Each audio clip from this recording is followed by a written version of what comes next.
The Sibling Effect. What the bonds among brothers and sisters reveal about us. By Jeffrey Kluger. Narrated by Pete Larkin. Copyright 2011 by Jeffrey Kluger.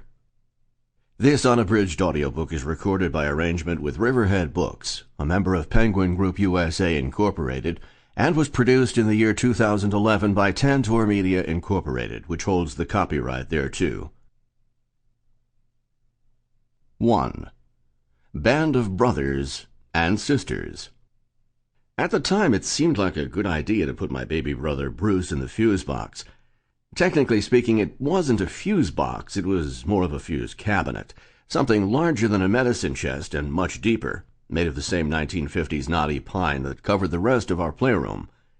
Technically speaking, again, my brother wasn't a baby. He was 4 years old. But to me, 2 years older than he was, that seemed pretty close to babyhood. In any event, Bruce was small enough to fit inside the fuse cabinet, and if he scrunched up tight, there was just enough clearance for the door to be closed and latched behind him.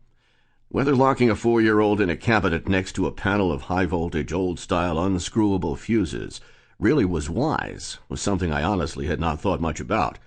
The way I saw it then, he was probably safer inside than out. I wasn't the only one who believed that putting Bruce inside the fuse cabinet was a smart plan. So did my other 2 older brothers. In fact, the oldest, Steve, was the one who came up with the idea. Steve was good at thinking on his feet. Steve was just over 8 years old at the time. I was 6 and Gary was 5. The spacing between children got shorter as my parents went along, until, at the end, there was only a 13-month gap between Gary and Bruce. That 13 months made a difference, though. Gary was an unusually pretty child, with extravagantly long eyelashes and almost absurdly perfect features. But he found a way to compensate for his elegant appearance with a sort of alley-cat toughness that belied his looks, a toughness that I was sure he would not hesitate to call on when he needed it. Bruce was another matter.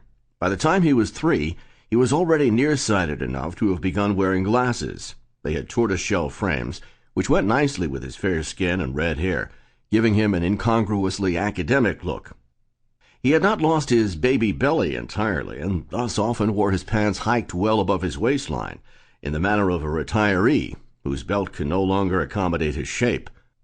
Like the rest of us, he wore his hair in a velvety semi-crew cut, but his was offset by a small tuft of red curls at the front.